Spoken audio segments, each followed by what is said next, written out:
చలి బాగానే ఎక్కువైంది సార్.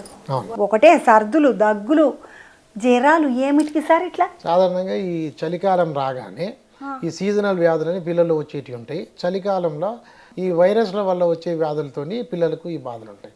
ఎక్కువగా అయితే అండర్ 5 ఏళ్ల లోపు పిల్లలకు ఈ బాధలు చాలా ఎక్కువ.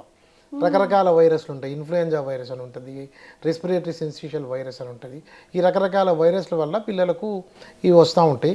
చాలామంది పిల్లలు ఇళ్లలోనే బాగా అవుతారు, కానీ ఇది పెద్ద హాస్పిటల్ కాబట్టి సీరియస్ కేసులన్నీ అవన్నీ ఇక్కడికి వస్తూ ఉంటాయి. సార్ మరి అసలు చలికాలంలోనే సర్ది ఎందుకు అవుతుంది సార్? ఎండాకాలంలో ఇప్పుడు చలికాలంలో వేడయ్యి ఎండాకాలంలో సర్ది అయితే నిమ్మడం కాదా?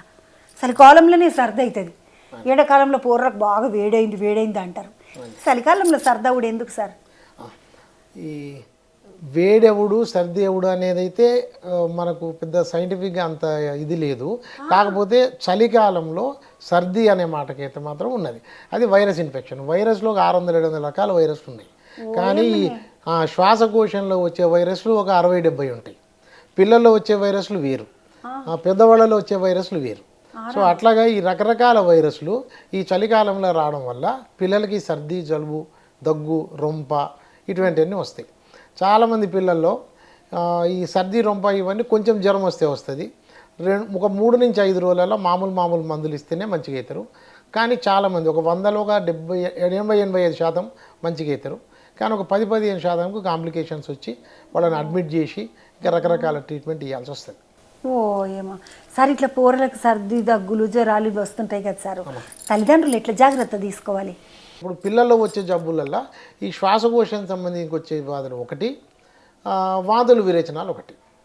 అయితే ఎక్కువ అన్నిటికంటే అండర్ 5 మోర్టాలిటీ అంటాం. అండర్ 5 మోర్టాలిటీ అంటే 5 ఏళ్ల లోపు పిల్లల్లో ఏ కారణాల వల్ల ఈ పిల్లలు ఇబ్బంది పడుతున్నారు, మృత్యువాత పడుతున్నారు చూస్తే ఎక్కువ ఈ రెస్పిరేటరీ ఇన్ఫెక్షన్, శ్వాసకోశకు సంబంధించిన బాధలు. రెండోది ఈ వాంతులు విరేచనాలు అనే వాటికి ఎట్లయితే అంటే అది ఎండాకాలంలో వచ్చే సమస్య, నీళ్లు సరిగ్గా తాగకపోతే వచ్చే సమస్య, ఇది అశుభ్రమైన నీళ్లు తాగడము, తల్లిపాలు లేకపోవడము, వీటి వల్ల వస్తాయి.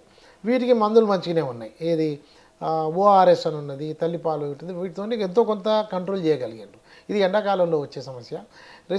అక్కడ మంచినీళ్ళు తాగడము, ఒక వ్యాక్సిన్ వేయడము, తల్లిపాలు, వీటి వల్ల వాటిని కంట్రోల్ చేసినాము. ఫస్ట్గా ఉన్నది, ఇప్పుడు అది 2-3గా అయ్యింది. కానీ ఈ శ్వాసకోశానికి సంబంధించిన ఏంటంటే గాలితో వచ్చేటి. ఇప్పుడు ఇంట్లో ఒక్కళ్ళకి సర్ది వచ్చింది, ఒక్కళ్ళకు వైరస్ వచ్చింది, ఇక అందరికి వచ్చినట్టే. సో దీన్ని డ్రాప్లెట్ ఇన్ఫెక్షన్ అంటాం. Droplet infection. ఇప్పుడు పెద్దలకు ఒకళ్ళకి ఇన్ఫెక్షన్ వచ్చింది, ఈ ఇన్ఫ్లుయెంజా అనుకోండి, రొంప, సర్ది ఆర్ ఇన్ఫ్లుయెంజా అంటాం దీన్ని. ఇది ఒక్కళ్ళకి ఇంట్లో వస్తే వాళ్ళు దగ్గినరంటే దాని ద్వారా అందరికీ వస్తుంది.